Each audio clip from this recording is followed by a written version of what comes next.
Olá, bom dia! Você está assistindo ao Repórter Visual, um programa acessível da TV Brasil.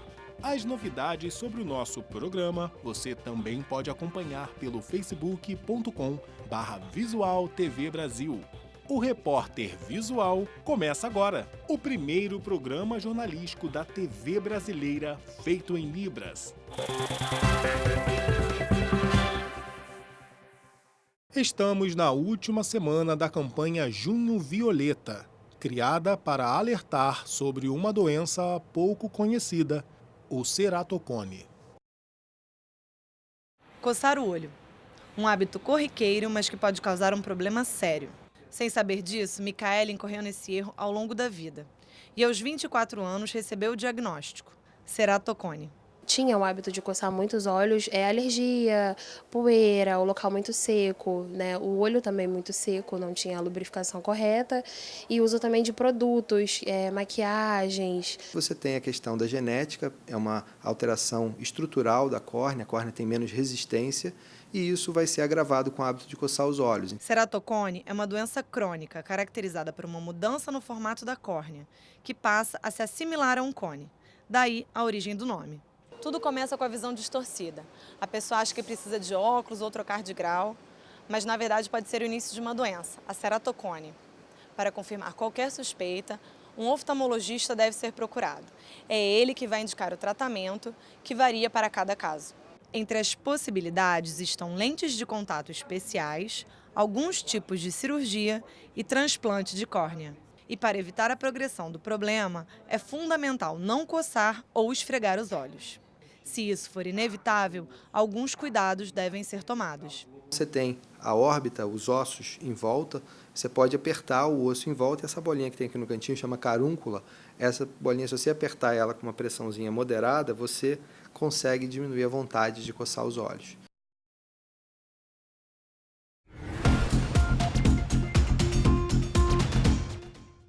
As quartas de final da Copa América começam hoje e o Brasil vai a campo contra o Paraguai. É franco favorito, ainda mais em Porto Alegre, onde só perdeu uma vez em 16 jogos. Contra os paraguaios foram 4 vitórias. Se vencer, terá pela frente nas semifinais ou Venezuela ou Argentina, que jogam amanhã no Maracanã. Do outro lado da chave, Colômbia e Chile se enfrentam em São Paulo. E quem passar, pega o vencedor de Uruguai e Peru, que jogam sábado em Salvador. Essa é a última Copa América em anos ímpares. Ano que vem, teremos outra para ajustar o calendário com o da Eurocopa. Mas parece que não avisaram a CBF. Ano que vem, o Campeonato Brasileiro não vai parar para a Copa América. Quem tiver jogador convocado vai jogar desfalcado. A gente até tenta, mas é sempre difícil de elogiar.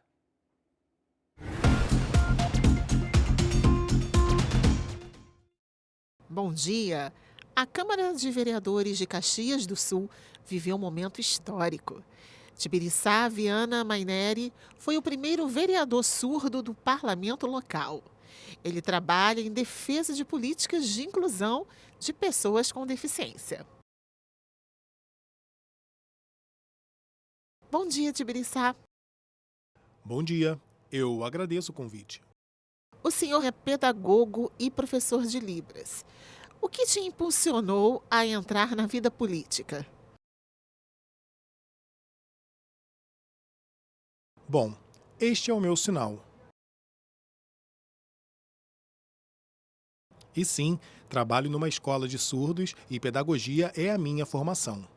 Ao longo de 27 anos de magistério, tendo como referencial o alunado surdo e convivendo de perto com todas as necessidades cotidianas da comunidade, resolvi me colocar em lugar de fala para lutar pelo empoderamento que estas pessoas carecem.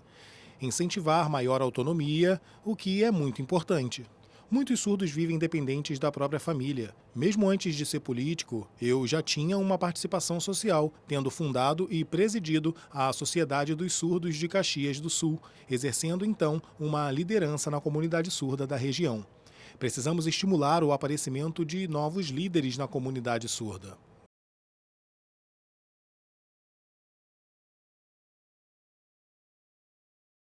quais são seus principais projetos? Propor projetos antes de ser vereador era difícil, mas durante a minha experiência na Câmara, propor projetos era uma das minhas atribuições e procurei, neste espaço de tempo, ter como referência as demandas das pessoas com deficiência. As barreiras físicas que pessoas cadeirantes, por exemplo, encontram nas ruas, escolas bilíngues para surdos e tantas outras questões, tais como estas. E suas principais preocupações para o início do mandato?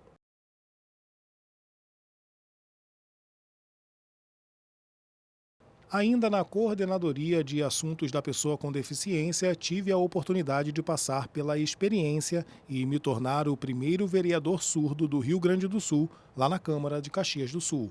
Uma grande oportunidade de trazer visibilidade às causas das pessoas com deficiência da minha terra, que ainda enfrentam muitos problemas e barreiras no cotidiano. Ainda há falta de acessibilidade. E esta foi a minha contribuição como vereador ao propor projetos de acessibilidade para que dias melhores sejam possíveis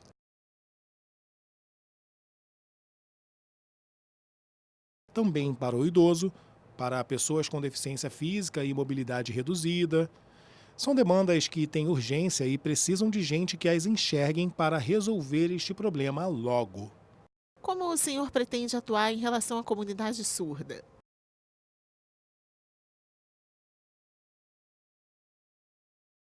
Dentro da Câmara, todas as minhas ações visavam algum tipo de impacto positivo para a comunidade surda. Neste quesito, eu já tinha a fundação da Sociedade dos Surdos de Caxias do Sul como parte do meu histórico, espaço que sempre colaborou para o fomento da comunidade surda local através da realização de festas, eventos esportivos, eventos de política, encontros, entre outros.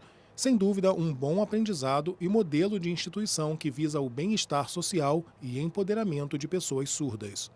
Você conta com tradutores de Libras na Câmara? Como ocorre o processo tradutório? Sim, sempre que participei de qualquer atividade na Câmara de Vereadores de Caxias do Sul, me acompanhava uma intérprete de Libras. Como seria se não existisse esta estrutura, sendo eu uma pessoa surda, não é mesmo? Então, com uma intérprete me acompanhando nestas atividades, a comunicação deixava de ser um problema e conseguia expor minhas ideias e ainda estabelecer contato com os demais sem dificuldades.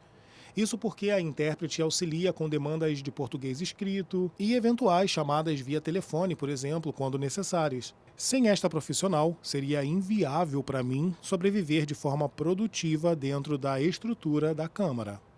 Em respeito às diretrizes profissionais, passamos a dispor de mais 2 intérpretes que atuavam em revezamento durante as atividades de plenária, além dessa minha intérprete e assessora.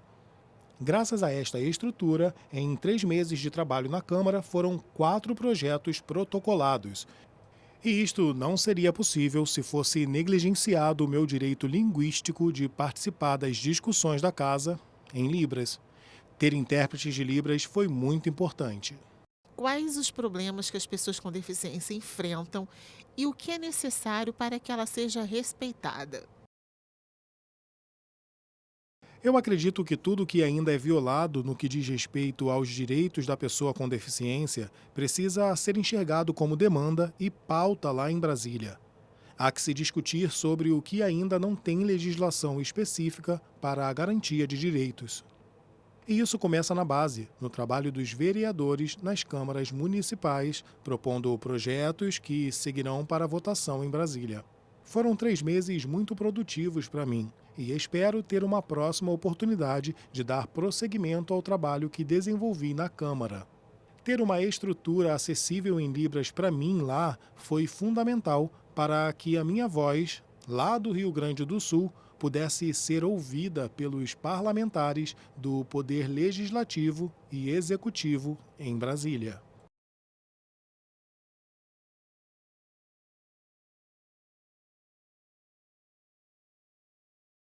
Qual o seu sonho para o Brasil? O meu maior sonho é ver um Brasil igual para surdos e ouvintes. onde a comunicação não seja mais um problema e que prevaleça o respeito e o amor entre todos.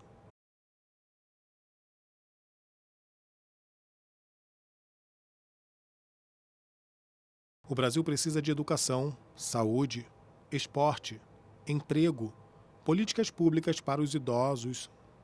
Isto nos levará ao progresso.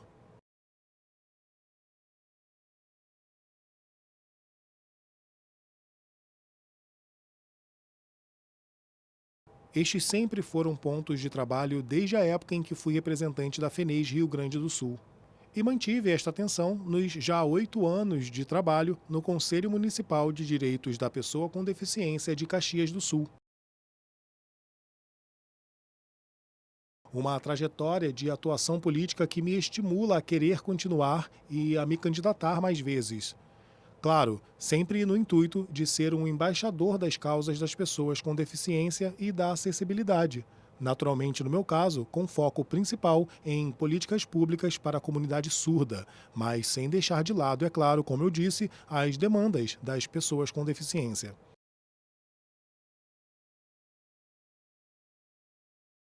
É preciso incluir neste tipo de pauta o pedido por escolas bilíngues para surdos, onde é possível estudar e conviver com outras crianças surdas.